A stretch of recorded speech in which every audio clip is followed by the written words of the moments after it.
Olá, estamos iniciando Revista em Revista desta semana e vamos às principais manchetes desta edição. Vice-governadora participa da entrega da revitalização do Palácio Rio Branco. STJ nega pedido para a soltura de tenente-coronel acusado de feminicídio. Após quase 2 anos em obras, elevado Mamed Bitar é inaugurado em Rio Branco. Na dica de saúde de hoje, o que é menopausa? BR-364 trecho Rio Branco Cruzeiro do Sul. Abandono total e nenhuma autoridade se manifesta. Moradores denunciam abandono e cobram intervenção do Ministério Público em Epitaciolândia. Moradores de Rodrigues Alves enfrentam dificuldades extremas para atravessar o Rio Juruá em direção a Cruzeiro do Sul. Como fica o tempo no Acre nos próximos dias? Você vai conhecer a história do multicampeão de ciclismo do Acre, Santos Vidal. Palácio Rio Branco, o foco da política do Acre. Governador Gladson Cameli e a vice-governadora Maílza Assis entregam nova sede do Instituto de Mudanças Climáticas e Regulação de Serviços Ambientais do Acre. Gladson Cameli formaliza renúncia ao governo do Acre para disputar o Senado em 2026. É o que você acompanha a seguir. Em 30 segundos, eu volto com todas as informações.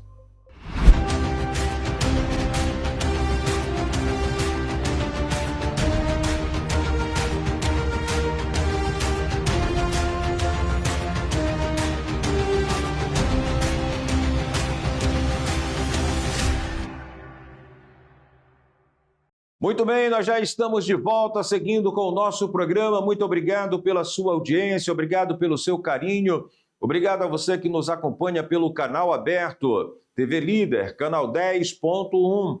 Para você que nos acompanha pelo seu celular, no seu smartphone, no seu iPad, muito obrigado pelo carinho. Você que nos acompanha pelo seu computador de mesa, muito obrigado. A você que está no ônibus, a você que está em casa, muito obrigado pelo carinho da sua audiência. Vice-governadora participa da entrega da revitalização do Palácio Rio Branco. A vice-governadora Maílza Assis participou na manhã da última sexta-feira da entrega da revitalização do Palácio Rio Branco ao lado do governador Gladson Cameli. O evento marcou a reabertura de um dos maiores símbolos históricos e culturais do Acre, que agora volta a servir como sede administrativa e espaço de visita pública. Foram investidos aproximadamente 3,8 milhões.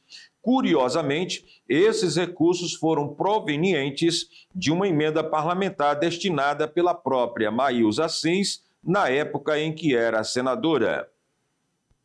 STJ nega pedido para soltar tenente-coronel acusado de feminicídio.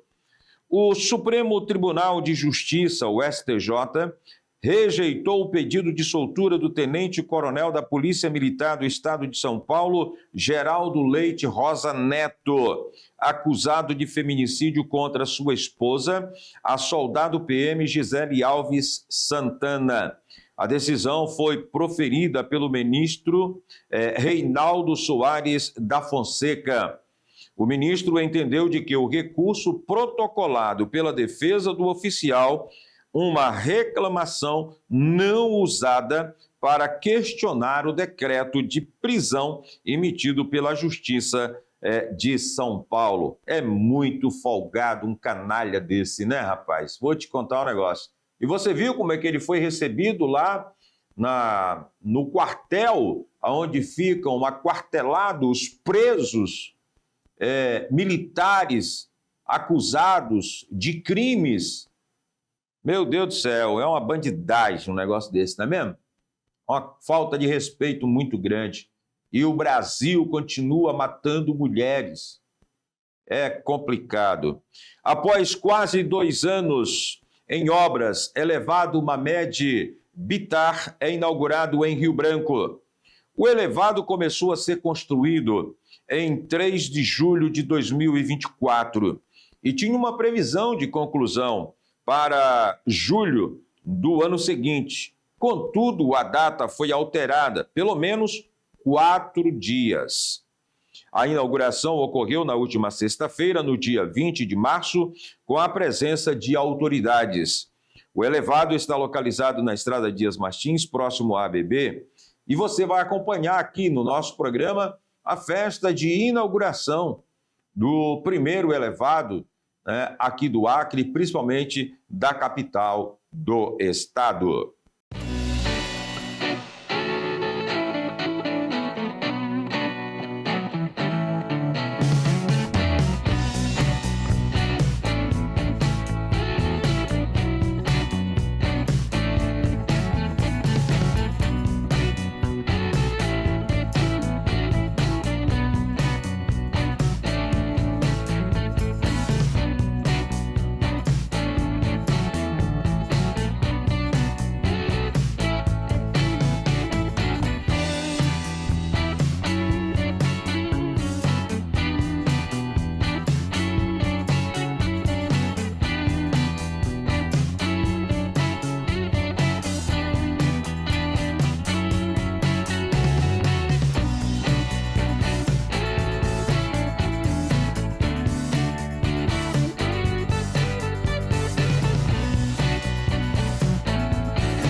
Na dica de saúde de hoje, você vai conhecer um pouco mais sobre o que é a menopausa.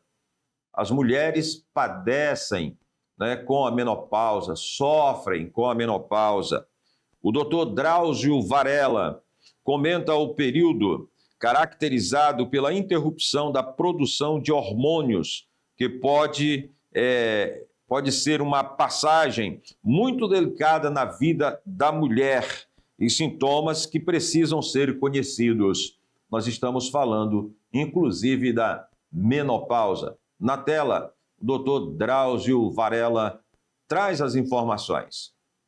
Olá, amigos do YouTube. Vou responder a pergunta do Humberto Nogueira. Você podia fazer um vídeo explicando melhor sobre o que é a menopausa? Humberto,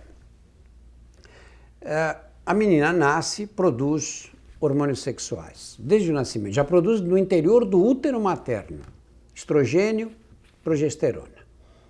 Nós também, homens, produzimos, só que em quantidade pequena. E a menina, nessa fase, produz quantidades muito pequenas desses hormônios.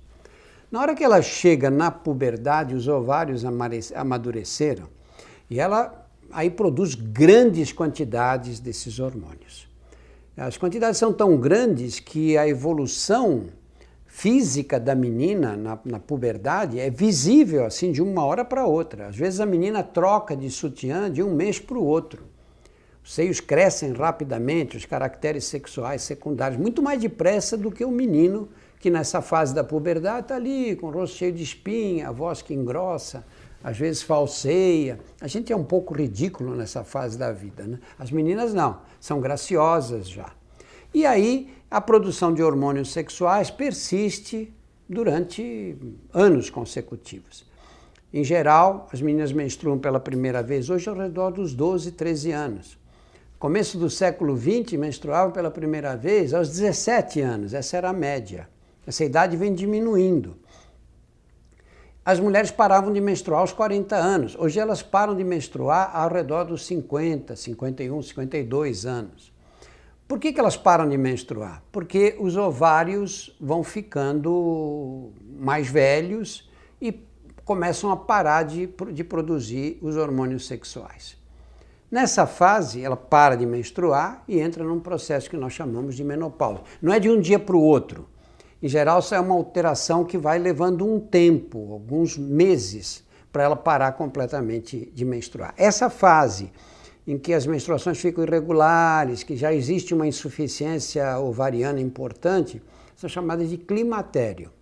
E a menopausa quando é? A menopausa eu só fico sabendo depois, porque ela é definida como sendo, para ser estabelecida, tem que ter um ano completo sem menstruar. Então, antes ela está no climatério, depois de um ano eu vou saber, não, a última menstruação foi no dia 10 de dezembro. Então, aí acabou, essa é a fase da menopausa. Só que a parada da produção desses hormônios provoca uma série de alterações físicas, é lógico, né? Ela vinha produzindo em quantidades altas, de repente para completamente. Muitos sistemas do organismo vão agora ter que se adaptar a essa nova condição. Isso nem sempre é uma passagem tranquila. Algumas mulheres realmente têm muito poucos sintomas. Outras têm sintomas de grau intermediário e outras sofrem muito quando param de menstruar. Começam a ter aqueles calores, e esses calores às vezes são muito fortes, que dão uma sensação de afogueamento, o rosto fica avermelhado, o peito avermelhado, sudorese, causa constrangimentos sociais, porque de repente começa a ficar suadas o vestido, a blusa gruda no corpo. E o que é pior, esses calores costumam ser até mais fortes durante a noite, o que interfere com o sono. Tem um calor forte desses, tira a roupa, se descobre, e aí vem uma onda de frio em seguida. Isso dá até desajustes no casamento, porque o marido do lado se atrapalha para dormir na mesma cama. Além disso, acontecem outras alterações físicas, secura de pele, secura de vaginal, perda de libido, cansaço, às vezes uma astenia grande, uma indisposição geral, irritabilidade e também uma tendência a desenvolver quadros de depressão. Muito bem, portanto, está aí o doutor Drauzio Varela trazendo uma informação importante a respeito exatamente deste assunto que interessa a todos nós, né? Homens e mulheres, interessa este assunto da menopausa. Enquanto que a mulher, ela é dotada da menopausa, nós, os homens, somos dotados da andropausa. Nós vamos trazer esse assunto aqui também para você poder entender melhor esta situação. Eu vou para o intervalo comercial, volto já já na sequência. Não saia daí, é um instante só. Eu volto com muito mais.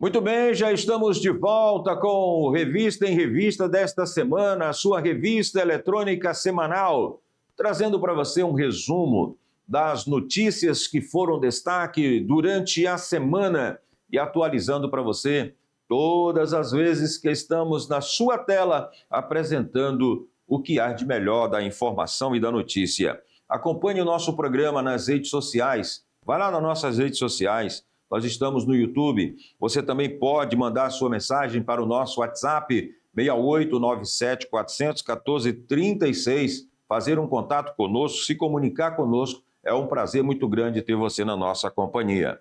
BR-364, Rio Branco a Cruzeiro do Sul, abandono total e nenhuma autoridade se manifesta.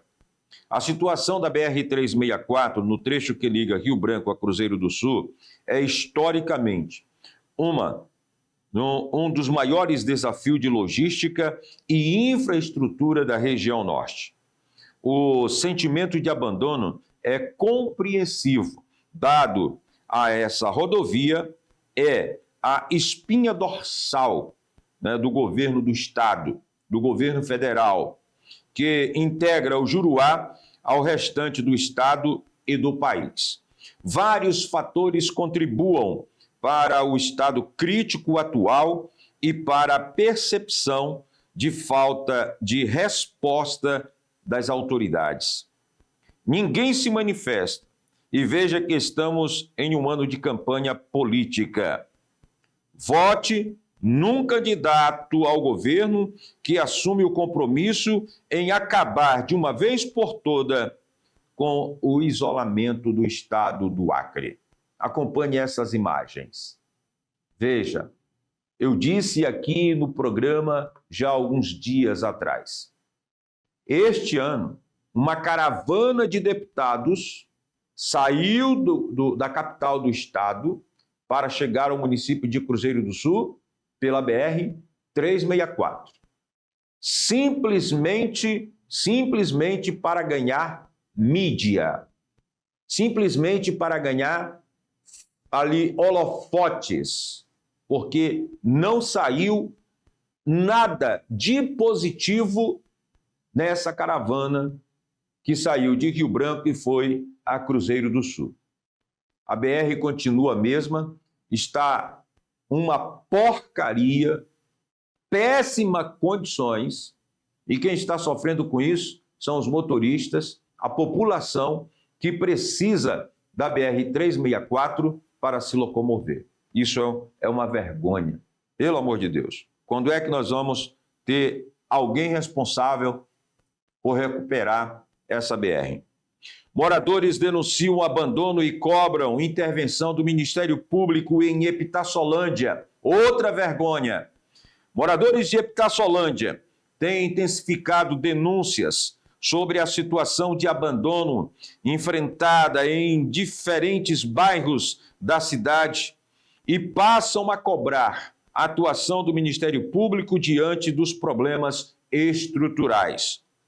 Prestes a comemorar 34 anos de emancipação política, o município vive um cenário pós-guerra e insatisfação popular marcado por críticas à gestão atual do prefeito e pré-candidato a deputado federal, delegado Sérgio Lopes. Entre as principais reclamações estão o acúmulo de lixo, ruas em condições precárias e falta de manutenção em vias urbanas e rurais. O que está vendo aí o que você está vendo aí não é um ramal, é dentro da cidade de Epitassolândia. É dentro da cidade de Epitassolândia. Eu vou pedir para a produção mostrar de novo. Olha aí, isso é dentro da cidade de Epitassolândia, dentro da zona urbana. Epitassolândia está abandonada. O prefeito esqueceu de arrumar as ruas e eu quero ver como é que vai comemorar esses 34 anos já no mês que vem, né, lá no município de Epitassolândia. Meu Deus do céu, que coisa, hein? E olha, por não ser diferente, os moradores de Rodrigues Alves enfrentam dificuldades extremas para atravessar o Rio Juruá em direção a Cruzeiro do Sul. Enquanto a tão sonhada ponte lá de Rodrigues Alves não sai do papel, os moradores seguem dependendo da balsa mantida pelo DERACRE, que oferece travessia de graça, mas sofre com as limitações impostas pelo regime daquela região. Imagens mostram a precariedade do acesso ao porto municipal, que se torna praticamente intransitável com as fortes chuvas típicas do período invernoso. De acordo com relatos de moradores, mesmo com a existência de uma balsa de grande porte, mantida pelo governo do estado por meio do Departamento de Estradas, de Rodagens e Infraestrutura Hidroviária e Aeroportuária do DERACRE, os problemas persistem. Meu Deus do céu, como sofre nosso povo, né? Como o nosso povo sofre. Isso é uma barbaridade, pelo amor de Deus. Olha o que esse povo de Rodrigues Alves sofre com relação a essa situação dessa balsa, a falta dessa balsa, a falta que a ponte faz para essa população. É esperar agora. Agora não tem mais jeito. Agora é esperar o que vai acontecer a partir de 2027. Tá aí, o governador, daqui a pouco a gente vai trazer a matéria, já protocolou a sua renúncia. Daqui a pouco nós teremos eleições para a escolha de governador e deputado federal, deputados estaduais, senadores, presidente da República. Mas o que é que você quer para o Acre? Que tipo de governante você quer para o Acre? É coisa para se pensar, hein? Eu vou ficar calado, porque senão daqui a pouco vão dizer que eu falo demais. Como fica o tempo no Acre para os próximos dias? É o que você vai acompanhar agora com o Coronel Falcão, coordenador da Defesa Civil do município de Rio Branco. Na tela. Olá, MJ, cumprimento a você e cumprimento a todos que estão aqui no Revista em Revista. E claro, né, MJ, nós já estamos finalizando o mês de março, um mês que eu diria assim turbulento, né? Muita chuva, muitas oscilações dentro do Rio Acre, muitas situações de ocorrências, dado evidentemente a situação do período chuvoso.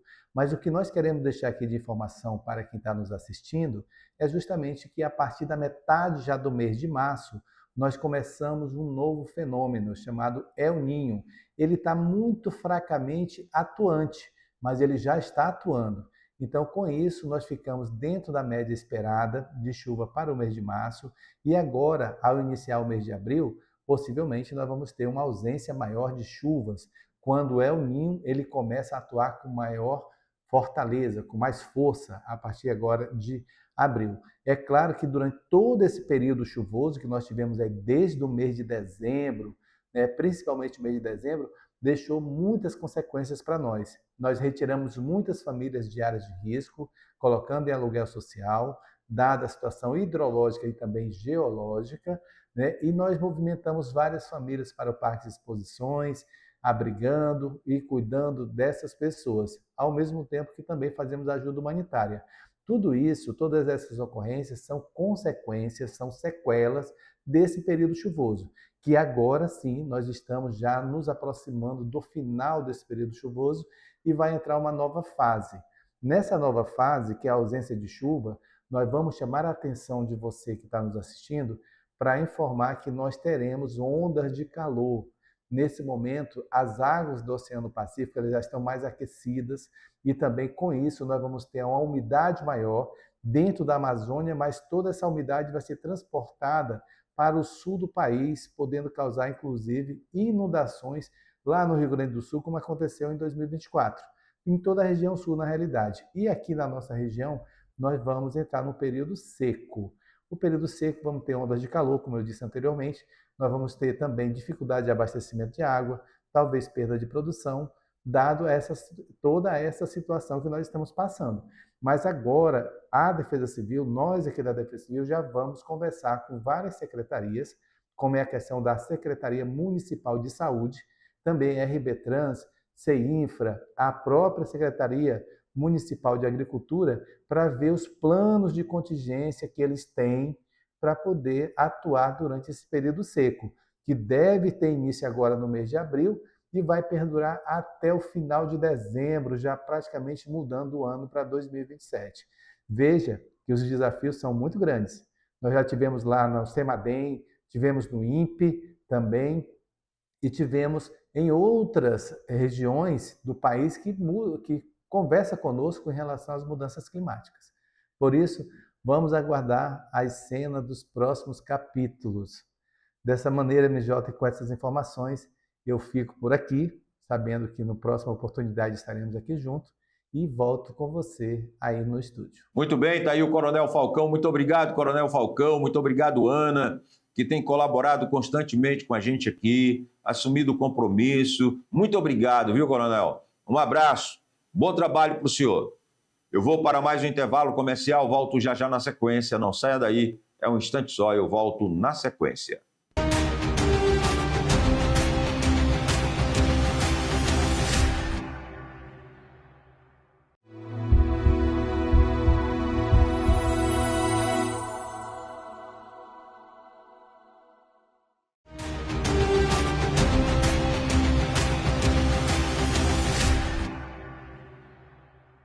Muito bem, seguindo com o nosso programa, eu já quero aqui agradecer a você que está aí em casa, preparando o almoço, dando um trato, já arrumou a casa, agora vai fazer o almoço aí bacana para a família. Muito obrigado pelo seu carinho, tá bom? Quero mandar aqui um abraço para os meus amigos que sempre nos acompanham, sempre estão conosco, acompanhando o nosso programa. Quero mandar um abraço aqui para o meu amigo Cruz, né, grande radialista, grande jornalista, tá bom? Lá no Conjunto Universitário, me acompanhando. Muito obrigado, colega. Um abraço, tá bom? Para você, chapuriense do pé rachado. Esse sim, é chapuriense mesmo. E o homem canta, hein? E não é pouco. E eu gosto quando ele canta Sandra Rosa Madalena, né? Pois é, do Sidney Magal. Que coisa, né, rapaz? Quero mandar um abraço pro Carrilho, em Chapuri, por Magão, em Chapuri, por Nader Sarquis, em Chapuri, tá bom? Muito obrigado pelo carinho da audiência de vocês, tá bom? Pelo link e também para o Santos, né? Lá em Chapuri. Nós estamos de volta seguindo com o nosso programa e eu vou contar a história aqui dele agora, tá? Homenagear ele, o Santos. Você vai conhecer a história desse multicampeão de ciclismo do Acre, Santos Vidal. Quem é Santos Vidal? Santos Vidal é amplamente conhecido como um dos maiores ou das maiores lendas do ciclismo do Acre, especialmente pela sua história de superação e dedicação ao esporte lá no município de Chapuri. Durante a sua juventude, Santos Vidal foi um dos atletas mais vitoriosos do estado, representando o Acre em sua cidade natal, Chapuri, e em diversas competições regionais, estaduais e internacionais. É bom que se diga isso. Ele é frequentemente citado como exemplo de persistência, pois iniciou no esporte vindo de sua família simples, enfrentando os altos custos de manutenção de bicicletas e viagens para competir. Após um longo período de 18 anos afastado das competições, Santos Vidal decidiu retornar ao ciclismo recentemente. Esse retorno foi motivado por fatores pessoais e de saúde. O retorno foi uma forma de lidar com o luto após a perda de sua esposa, Elisete, que sempre o incentivou a pedalar. Ao decidir voltar, ele também focou na recuperação de sua forma física e hoje busca servir de inspiração para jovens atletas acrianos, mostrando que o esporte é o caminho para a disciplina e o bem-estar mental. Representou o Acre em 24 estados brasileiros. Esteve na França, na Espanha, Bolívia e Peru. Essa é a história do Santos Vidal. Agora, o que mais me chama a atenção é um atleta com um currículo rico, como é o do Santos Vidal, uma prefeitura igual a de Chapuri, negar um patrocínio para que o atleta possa representar o seu município e o Acre numa etapa estadual do Campeonato Acreano de Ciclismo. E aí eu vou mais longe, não só a prefeitura, mas o Estado. O Estado também devia patrocinar esse cidadão que leva o nome do Acre para qualquer lugar do mundo. Veja aí pelas imagens dele na França, na Espanha, né? Por onde ele passou, ele levou a bandeira do município de Chapuri. É uma vergonha um negócio desse, né? E é um cidadão de bem, que depois que perdeu a esposa, teve ali quase indo para a depressão, mas se refez exatamente no esporte, no ciclismo. Parabéns, Santos Vidal, você tem a nossa homenagem, o nosso carinho, o nosso respeito, tá bom? Parabéns por tudo que você fez e por tudo que você faz pelo ciclismo acreano. Fica aqui a nossa homenagem.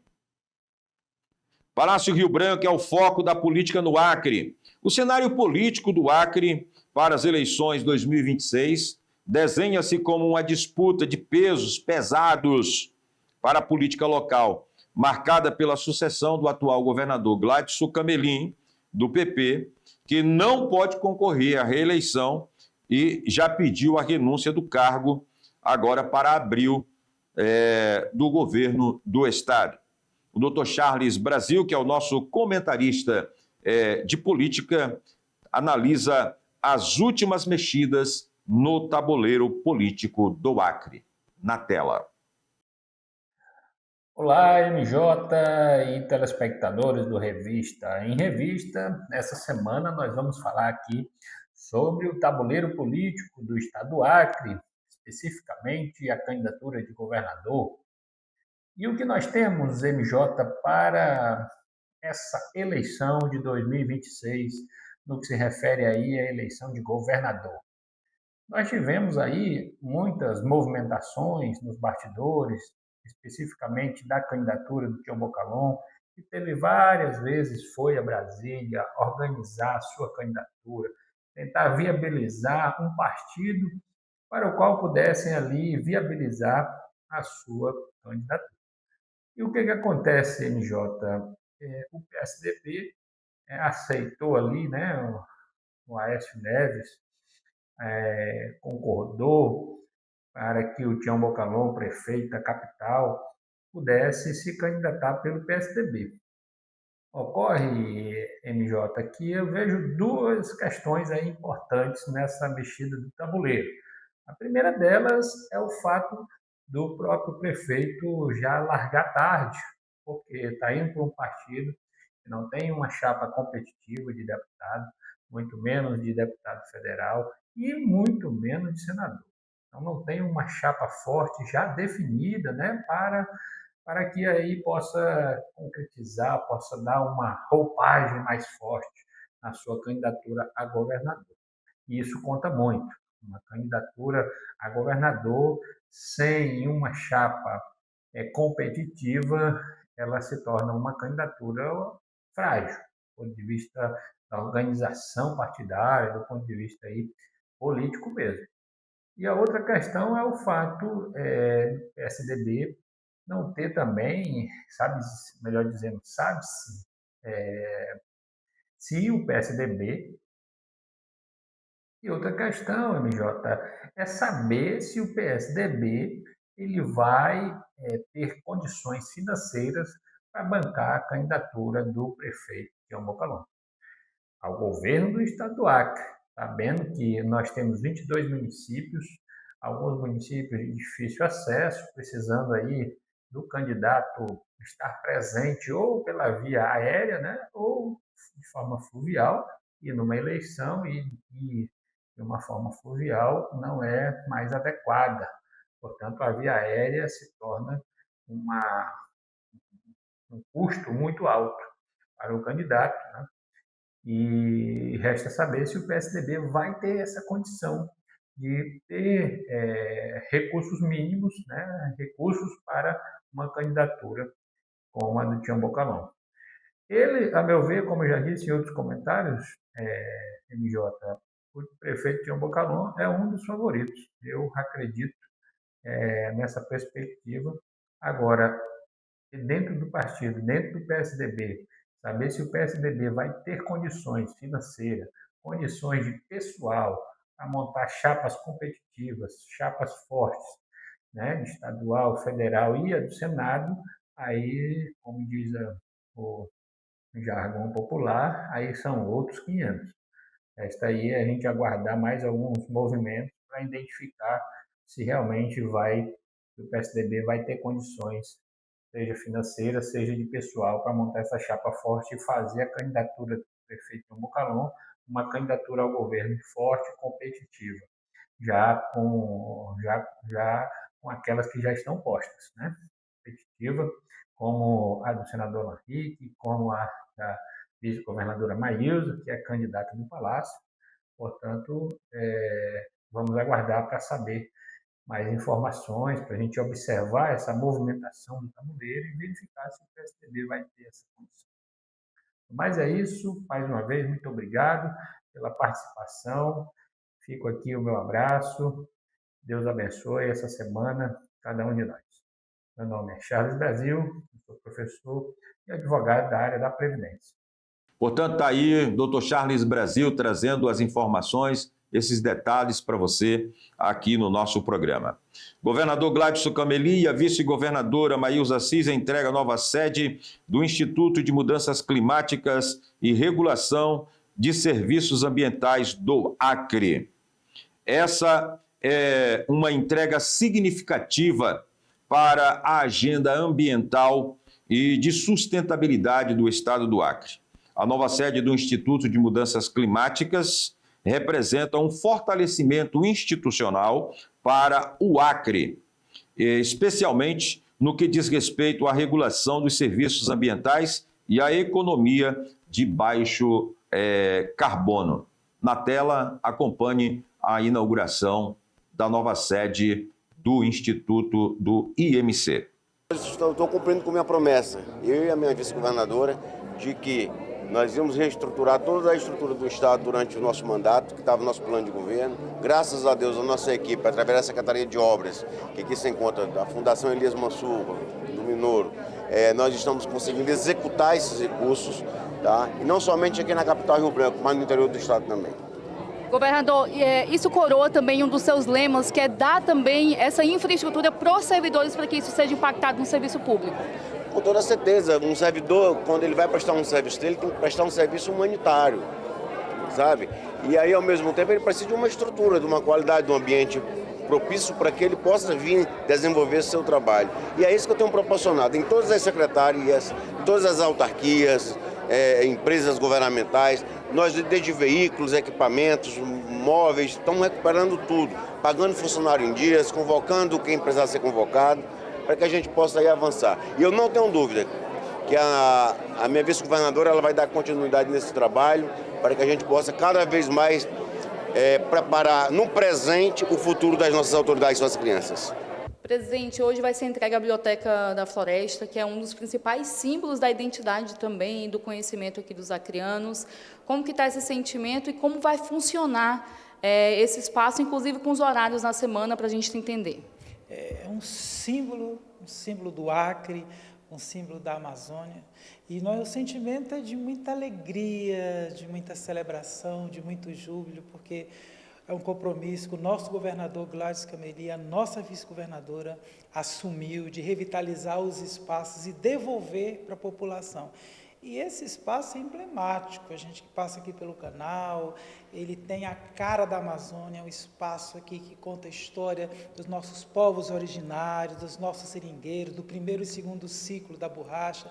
Temos uma biblioteca aqui que fala sobre a nossa fauna, a nossa flora, enfim, um espaço maravilhoso que atende desde a criancinha até a pessoa na melhor idade, com as obras também de um dos maiores artistas, o maior artista plástico acriano, Hélio Melo, que é conhecido não só aqui no Acre, mas no Brasil e no mundo, obra de Leandro Tocantins, enfim, um espaço maravilhoso que o governo do estado do Acre está devolvendo para a população, que merece o nosso respeito, o nosso carinho e a nossa admiração. Quando a gente cuida dos espaços, a gente está demonstrando esse respeito pela nossa história, pela nossa identidade, pela nossa população. E eu fico muito feliz de estar vivendo esse momento tão especial, tão significativo, tão simbólico para a nossa cultura. Minoro, já foi definido como que vai ficar o funcionamento? Vai ser durante a semana? Tem horários ou isso ainda vai ser ajustado? Como biblioteca, porque aqui é mais do que uma biblioteca, aqui também é um espaço de exposição. Nós temos exposições, como eu já falei, do Hélio Melo, outras exposições também que nós teremos, que são as exposições rotativas, e esses espaços eles vão também ficar abertos no final de semana. Porque no meio da semana, muitas vezes as pessoas durante a semana trabalham, não pode vir, não pode trazer os familiares, então é importante que nos finais de semana, nos feriados, espaços, museus, bibliotecas estejam todos abertos para a nossa querida população. Importante que também com essa reforma, essa revitalização, o espaço está 100% aproveitado, né, presidente? Não só com a Biblioteca da Floresta, mas o IMC que também funciona, então vai ter um órgão público aqui dentro, que também tem a ver com a Amazônia, então isso reforça também esse compromisso, né, de manter esses órgãos funcionam juntos, né, nessa engrenagem. É uma parceria, a gente trabalha, como orienta o nosso governador, em equipe, se ajudando, e o IMC tem tudo a ver com a Amazônia, tudo a ver, e nós temos aqui espaços compartilhados com o IMC, um auditório muito agradável, muito aconchegante, enfim, a cultura do Acre ganha. Com essa estruturação dos órgãos públicos e o fortalecimento do servidor? Certamente, quando destinei essa emenda, foi exatamente pensando na nossa educação, né, na base, na nossa cultura, na nossa história, nossa identidade. E nada mais significativo do que esse prédio da Biblioteca da Floresta para representar tudo isso e, ao mesmo tempo, fortalecer, né, a nossa educação. Então, foi pensando nisso e, claro, que tudo isso vai continuar. Temos muitas outras coisas ainda para entregar na área da cultura, na área da educação, na infraestrutura e tantos outros projetos que virão para a gente fortalecer o trabalho em prol da nossa população. Secretário, teve a entrega do Palácio, agora a biblioteca aqui, que é um símbolo também do Estado, de cultura, identidade, e que vai funcionar o IMC também, que conversa muito com essa identidade. Como que está sendo entregar tantas obras para valorizar também, dar essa infraestrutura para os servidores? Olha, tem sido sensacional. Eu acho que essa obra aqui, ela traduz bem o que é a gestão Gladys Cameli, uma emenda, inclusive, da nossa vice-governadora Maílza. Aqui a gente tem cultura, a gente tem educação, a gente tem o cuidado com a coisa pública, tudo isso está sendo renovado, sem apagar nada da história, na verdade, reconhecendo a história acreana. A gente tem o IMC vindo para cá, que traz uma solução, inclusive, porque quem está de fora acompanhando não imagina o trabalho que é para a FEM manter todos esses espaços que nós estamos revitalizando. E aí o governo do estado, sob orientação do governador Gladys Cameli, teve uma ideia. E se eu associo o IMC para esse prédio, para ele nos ajudar a cuidar desse prédio, tem um espaço melhor, inclusive, para receber as missões internacionais, quem vem da União Europeia, quem vem do KfW, quem vem lá da Alemanha, vai ser recebido aqui dentro da Biblioteca da Floresta. E aí, é muito mais fácil contar a história do Acre num espaço como esse. Então, são intervenções que se conversam e ajudam a ter um estado mais justo e cuidando do que a gente tem de melhor.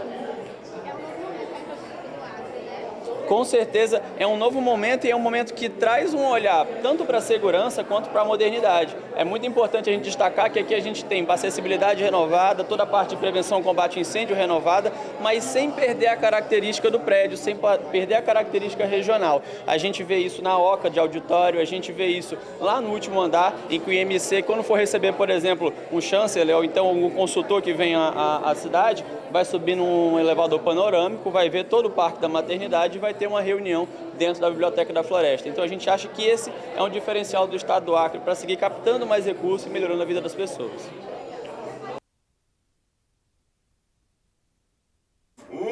Já!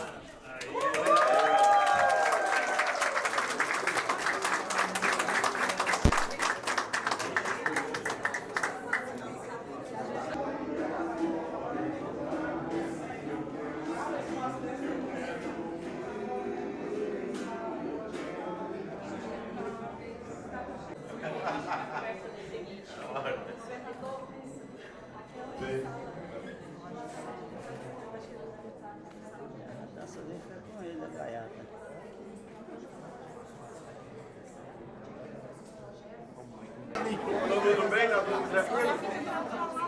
Vamos, peguei.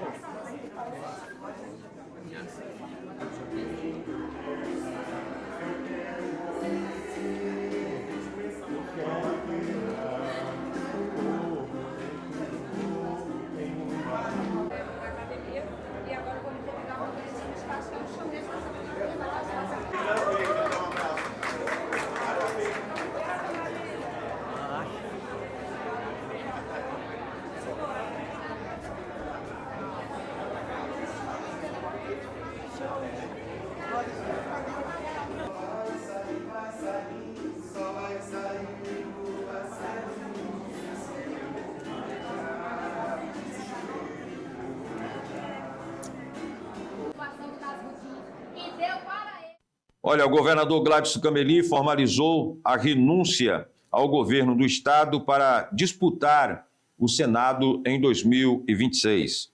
O governador Gladys Cameli, do PP, formalizou na última terça-feira a renúncia ao cargo para disputar uma vaga no Senado nas eleições de 2026. A decisão foi comunicada por meio de mensagem enviada à Assembleia Legislativa do Estado do Acre, com efeitos a partir do dia 2 de abril. Com a renúncia, a vice-governadora Maílza Assis, do PP, assume o comando do Estado. A transição, segundo o governo, ocorre de forma a garantir a continuidade administrativa e a manutenção de programas e políticas públicas em andamento. O repórter Marcelo Gomes tem outras informações. O governador do estado do Acre, Gladys Cameli, protocolou nesta terça-feira, dia 24, o pedido de renúncia ao cargo. A decisão foi formalizada por meio de uma carta entregue à Assembleia Legislativa e deve ser concluída oficialmente no próximo dia 2 de abril. Segundo o documento, a saída do cargo atende a uma exigência constitucional para quem pretende disputar outro cargo eletivo. Cameli confirmou que deve concorrer a uma vaga no Senado nas eleições de 2026. Na carta, o governador afirma que a decisão foi tomada de forma voluntária e tem como objetivo garantir a continuidade administrativa e o respeito ao calendário eleitoral. Com a renúncia confirmada para o início do mês de abril, quem assume o comando do governo do estado do Acre é a vice-governadora Maílza Assis. A transição acontece dentro do prazo legal. já que a legislação eleitoral exige o afastamento de chefes do Executivo 6 meses antes das eleições marcadas para o dia 4 de outubro. A expectativa agora é pela leitura oficial da carta na Assembleia Legislativa, que dará início aos trâmites formais da renúncia. Reportagem Marcelo Gomes. Muito obrigado, Marcelo, pela sua participação. Obrigado por você trazer mais detalhes a respeito desse pedido de renúncia do governador Gladson Cameli. Minha gente, estamos caminhando para o final do nosso programa. Quero agradecer a sua audiência, o seu carinho. Obrigado por você estar conosco. Um forte abraço e até a nossa próxima edição. Valeu. Tchau.